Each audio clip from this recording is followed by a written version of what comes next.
Hi everyone, my name is Richard Monson-Haefel and welcome to my course, Introduction to Developing AWS Lambdas in Java. I'm a software architect and engineer at Tommy Tribe and have been working in enterprise Java since early 1996.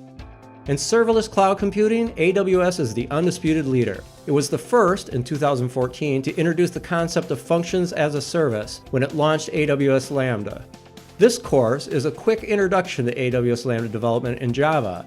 No prior experience in AWS, serverless functions, or enterprise Java development is required.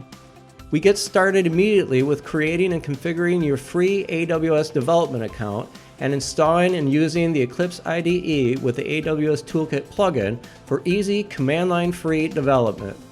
As soon as the tools are in place, we'll go straight into developing AWS Lambda functions in Java. You'll get coverage about development as well as deployment and configuration.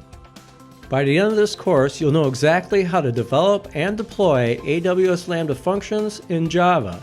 And you'll be ready for any other courses on AWS Lambda or related services. I hope that you will join me in learning about this cutting-edge and exciting new era of serverless development, an introduction to developing AWS Lambdas in Java here on Pluralsight.